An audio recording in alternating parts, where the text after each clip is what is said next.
semangat untuk belajar. Masih bersama saya Eka Kartikawati di channel KHK. Di video kali ini saya akan membahas tentang pemetaan genetik, mulai dari jarak peta atau jarak gen, uji silang 2 titik, uji silang 3 titik, urutan gen, peta fisik vs peta genetik, kemudian mengkombinasikan segmen-segmen peta, dan yang terakhir adalah koefisiensi dan koinsidensi serta interferensi. Pemetaan genetik itu akan mencari jarak peta dan jarak gen. Jarak suatu gen dalam kromosom itu sesuai dengan nilai pindah silangnya.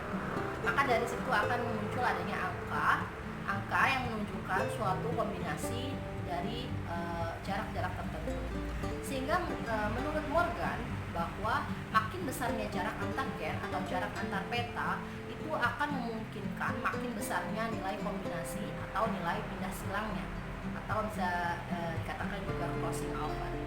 Untuk satuannya, 1 unit peta itu juga ekuivalen atau sama dengan 1% atau juga 1 centimorgan. Nah, untuk pembahasan selanjutnya bisa kalian saksikan video ini sampai dengan selesai, dan selamat menyaksikan.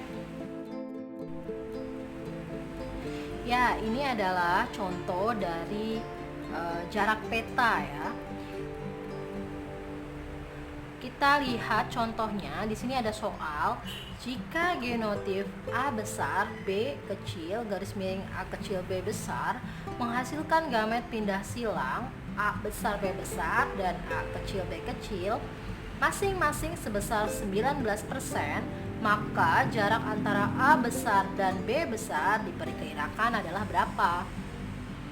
Nah, berarti yang akan kita cari itu adalah jarak antara A besar dan B besar.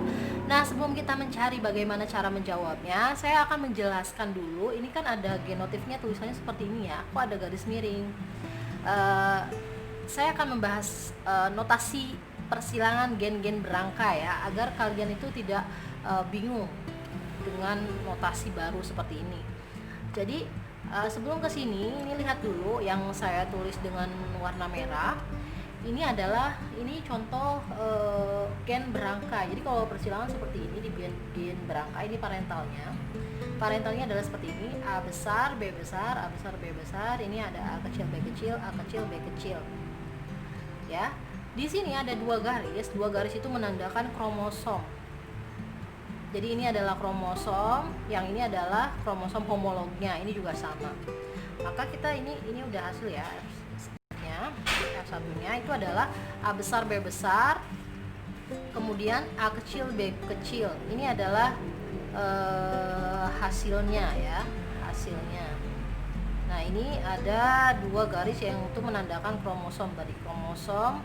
Ini kromosom homolognya.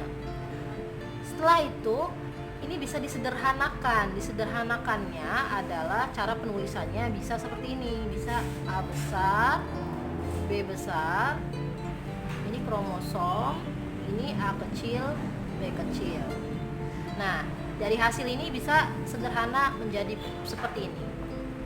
Atau lagi sederhananya dari ini atau yang atasnya bisa menjadi sederhana lagi seperti ini.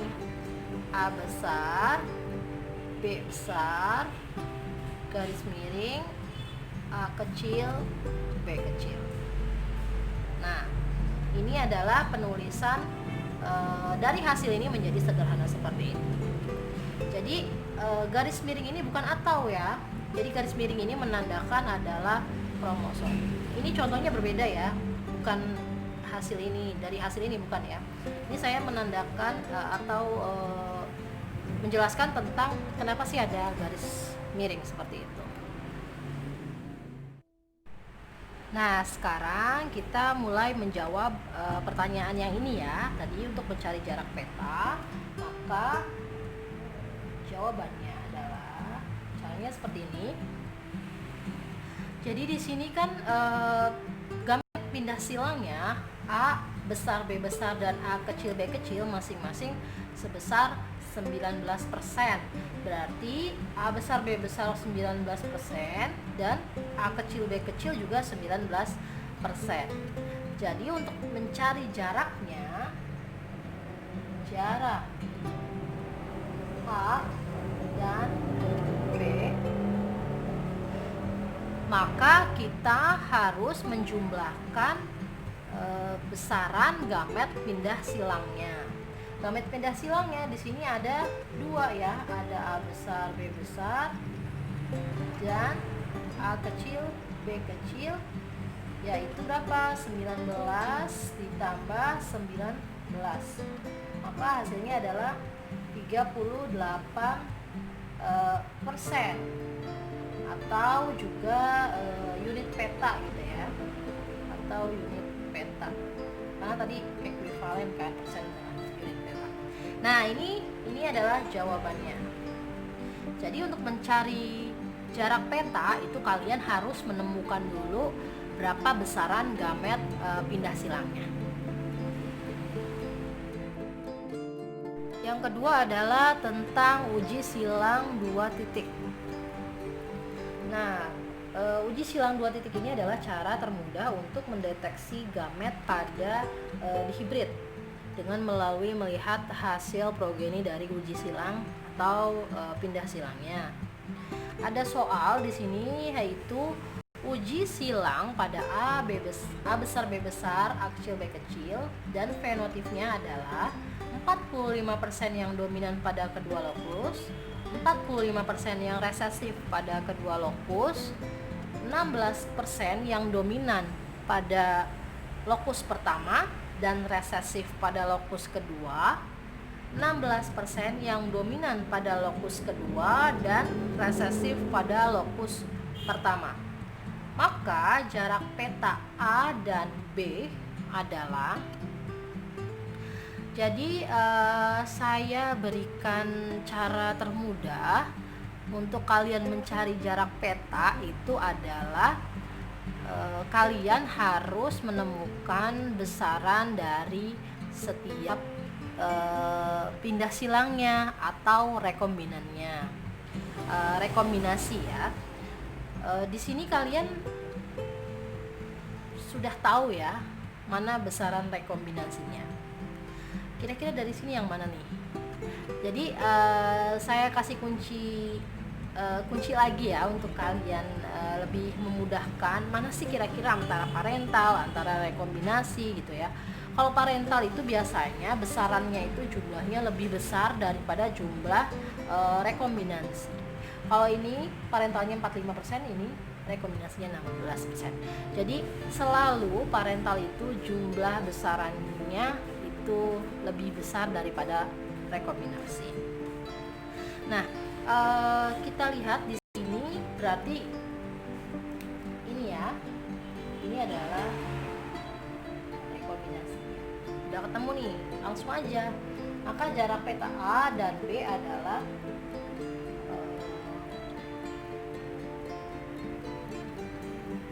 A dan B sama dengan ini. Kalau kalian mau tulis genotipnya juga bisa ya. Dominan pada lokus pertama, resesif pada lokus kedua. Jadi gitu kan. Ini garis miring nanti bisa A kecil B kecil ya, atau kayak gini aja juga. Gak apa-apa. Terus dominan pada lokus kedua, resesif pada lokus pertama, ke 16%. Jadi ini sama ini ditambahkan saja ya. Tambahkan hasil jaraknya A dan B sama dengan 32% atau unit peta gitu ya, atau unit peta sama aja.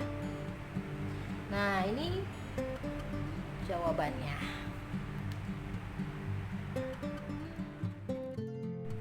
Ya, selanjutnya adalah penjelasan tentang uji silang 3 titik. Ini perbedaannya dengan uji silang 2 titik itu adalah bahwa di uji silang 3 titik terdapat pindah silang ganda. Langsung saja kita ke soalnya. Di sini ada diketahui 42% A besar B besar C besar, 42% A kecil, B kecil, C kecil, sampai ke bawah ada 11%, 5%, dan 3%. Dengan masing-masing genotif yang berbeda, dicari adalah jarak A ke C. Ini dalam penulisannya sebenarnya terdapat garis miring dan juga A kecil, B kecil, C kecil ya sampai bawah. Tapi sengaja tidak saya tulis karena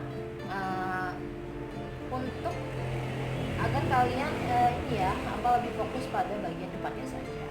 Karena memang yang dilihat adalah di bagian depannya ya. Untuk mencari jaraknya, seperti biasa kalian harus mencari mana nilai pindah silangnya atau mana nilai rekombinasinya. Karena di sini ada pindah silang ganda, jadi kalian harus mengetahui mana yang pindah silang tunggal dan mana yang pindah silang ganda. Tadi saya sudah jelaskan bahwa biasanya nilai parental itu adalah nilai yang terbesar. Jadi di sini sudah otomatis adalah nilai parental. Dan ini tidak usah kalian kotak-katik lagi ya, karena yang dicari adalah nilai pindah silangnya. Sekarang kalian harus tahu mana pindah silang tunggal dan mana pindah silang ganda. Untuk nilai yang sama ini pasti nilainya sama, yaitu ini adalah pindah silang tunggal. Daerah apa pindah silang tunggalnya? Daerah A ke B. Kenapa A ke B? Mungkin ada yang bertanya seperti itu ya. Jadi kalau ini trik dari saya ya, kalian bisa melihatnya dengan cara setiap ini kan ada dominan yang A besar, ini ada resesif. Berarti pindah silangnya dari dominan ke resesif di sini kan? Ini masih aja besar.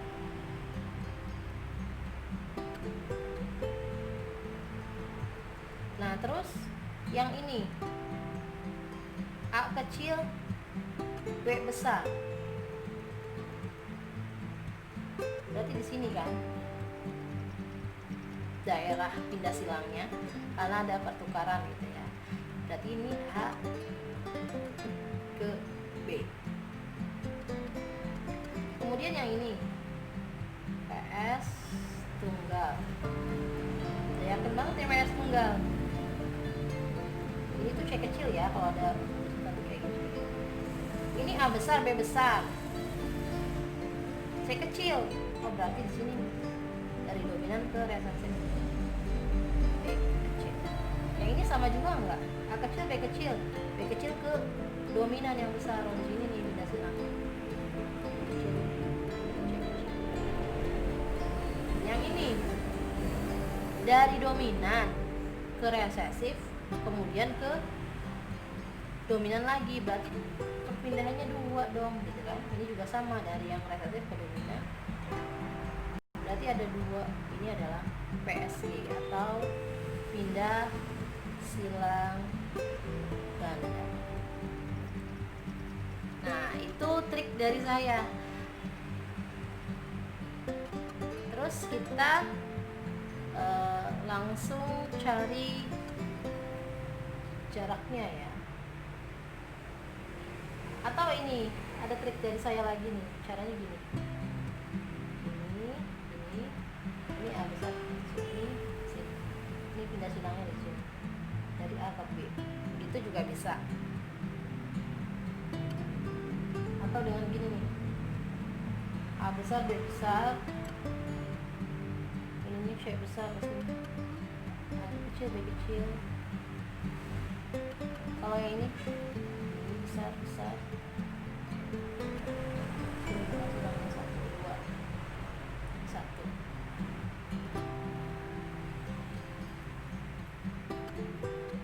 Makanya ini ada pindah silang B ke C, B ke C. Yang ini A ke B, A ke B. Itu juga bisa ya. Jadi terserah nanti kalian pakai trik yang mana gitu.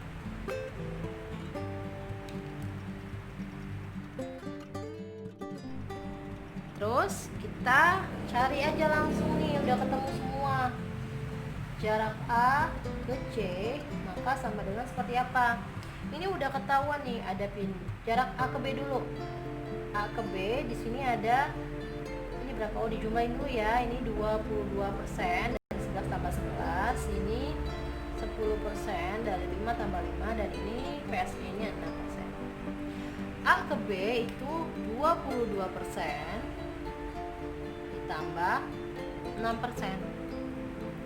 Kenapa 6% PSG dimasukin ke ABC? A ke B juga? Itu karena di PSG juga ada pindah silang tunggalnya ya. B ke C 10%, 6%.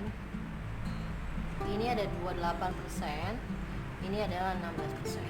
Maka jarak A ke C sama dengan 28% ditambah 16%, sama dengan hasilnya 42%.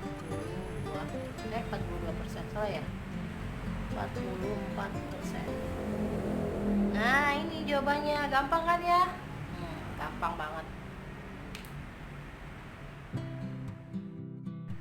Yang keempat itu adalah urutan gen. Jadi kalau jarak peta itu kita bisa dapatkan dengan cara menjumlahkan.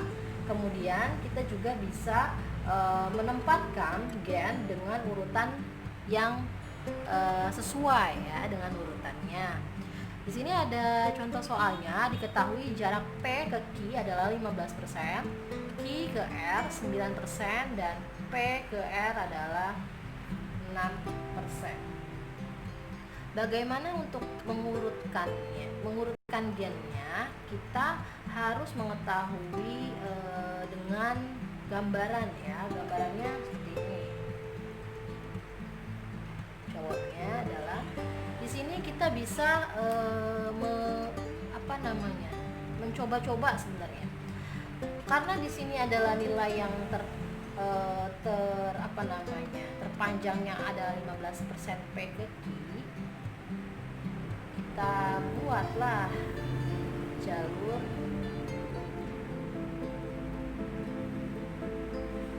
P ke Q dengan panjangnya adalah 15% ya. Kemudian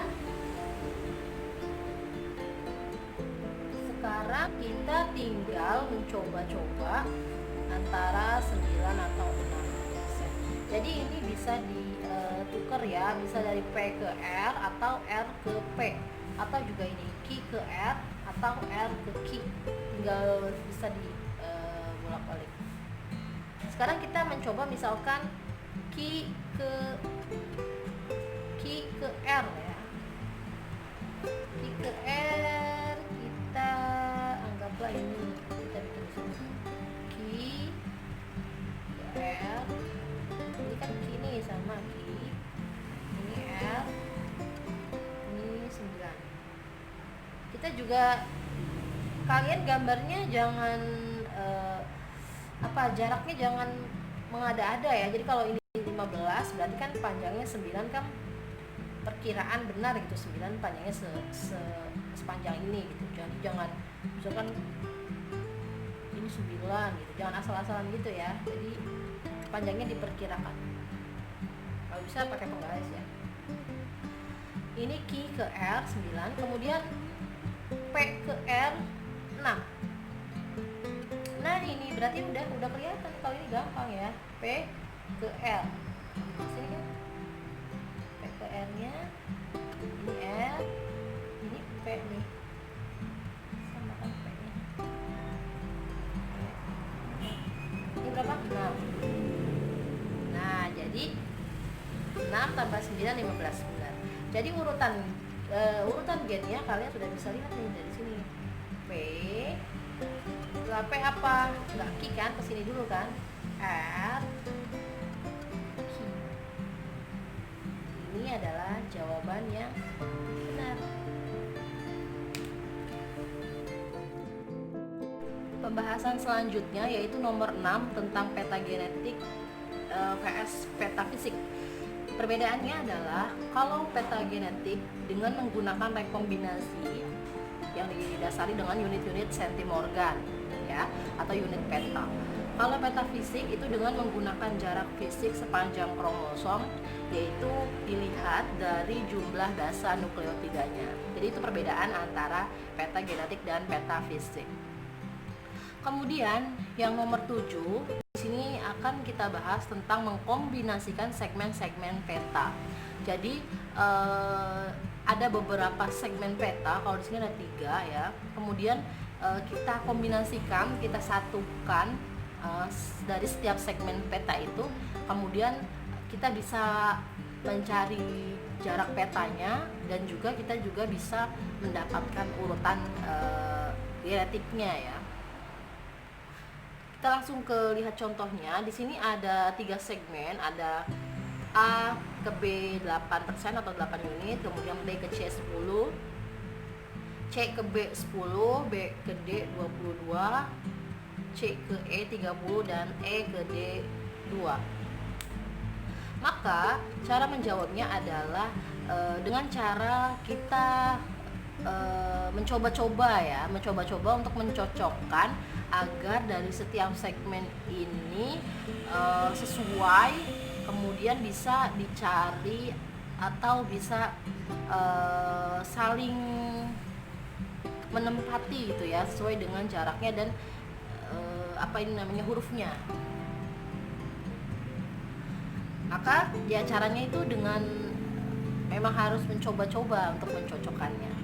Jadi setelah saya cari, maka di sini didapatkan seperti ini. Jadi ini geser ke sini ya, ternyata A, B. Jadi caranya sebenarnya kita buat yang terpanjangnya dulu, segmen yang terpanjang, kemudian baru kita memasukkan yang bagian-bagian pendeknya, kira-kira C-nya di mana, B-nya di mana gitu ya. Kemudian ini juga bisa putar balik, misalkan kayak ini kan CBD, jadinya di sini DBC, atau CED ini juga sama DEC, jadi bisa diputar balik seperti itu. Nah, setelah didapatkan seperti ini, maka kita bisa langsung menyatukan saja agar kita bisa mudah untuk mencari jaraknya dan mencari urutannya. Di sini sudah pasti D, C, kita dengan C ya, di C. Terus ini kan B nih, B.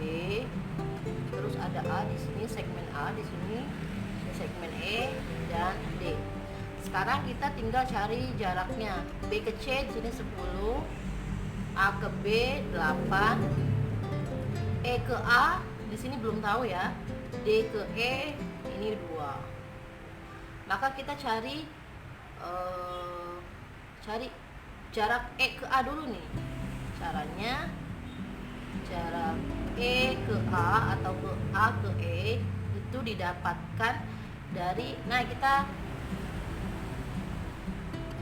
fokus ke sini untuk kita lihat ke bagian atasnya ya.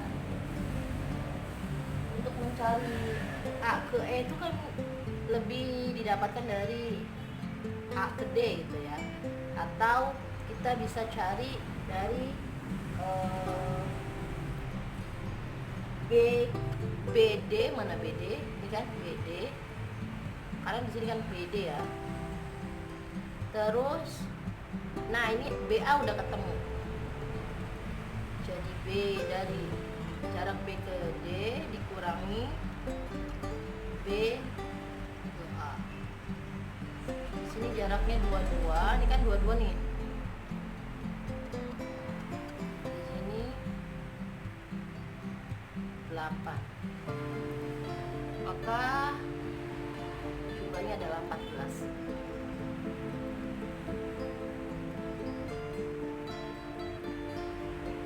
Ini A ke D. Salah ya. Jadi kita mengetahui A ke E, kita harus tahu A ke D dulu gitu ya. Jadi A ke D ini udah didapat nih. Ini 14 ya. Jadi A ke D ini 14 ya. Maka kita nanti akan mudah untuk mencari jarak A ke E. Ini kan A ke E nya, berarti A ke D dikurangi ED. Ini biar satu penjelasan ya di papan ini, jadi gak apa-apa deh kecil-kecil udah. A ke D nya 14, E ke D nya 2, maka panjang A ke E itu adalah 12. Begitu ya cara mencari bagian segmen yang kosongnya. Nah, nanti kalian tinggal jumlahkan panjangnya keseluruhan, 2 tambah 12 tambah 8 tambah 10 berapa sebagai panjangnya, kemudian urutannya adalah D, E, A, B, C dengan panjang berapa ini? 24 tambah 8 ya, berarti 32. Jadi panjang totalnya 32 dengan urutannya D, E, A, B, C gitu ya. Ya, pembahasan yang terakhir yaitu nomor 8 tentang koefisiensi, koinsidensi, kakak, dan interferensi atau I. Jadi yang dimaksud koefisiensi, koinsidensi atau kakak itu adalah kekuatan interferensi bervariasi pada segmen-segmen kromosom yang berbeda. Kemudian untuk interferensi sendiri itu adalah tipe-tipe pindah silang ganda yang lebih sedikit daripada yang diperkirakan yang mungkin terjadi pada atau berdasarkan jarak peta tertentu.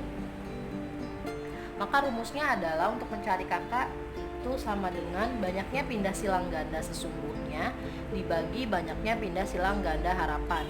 Ini sesungguhnya itu ada atau juga pengamatan ya. Maka untuk yang PSG sesungguhnya itu dicari dengan cara jumlah PSG dibagi total individu. Kemudian untuk yang harapannya, PSG harapan sama dengan nilai pindah silang antara jarak-jarak tertentu ya, misalkan jarak A ke B kemudian dikalikan dengan NPS jarak B ke C yang masing-masing dibagi total individu. Kemudian kalau PSG sesungguhnya sudah ketemu dan harapan juga sudah ketemu, kemudian dibagi, jadi PSG sesungguhnya dibagi PSG harapan, maka hasilnya adalah kakak. Kalau kakaknya sudah ketemu, maka dicari interferensinya atau I sama dengan 1. Ini 1 ya, dikurangi kakak, maka itu adalah hasil interferensinya. Begitu ya. Nah teman-teman, gimana tentang penjelasan pemetaan genetik tadi? Semua kalian bisa mudah memahaminya ya. Jika kalian terlewat, kalian bisa putar lagi videonya, kemudian kalian bisa pahami untuk lebih jelasnya lagi. Atau kalian juga bisa berdiskusi dengan teman-teman kalian, atau kalian juga bisa bertanya di kolom komentar untuk nanti saya akan coba menjawab pertanyaan kalian. Semoga video ini bermanfaat dan memudahkan kalian dalam belajar, dan saya akhiri. Wassalamualaikum warahmatullahi wabarakatuh.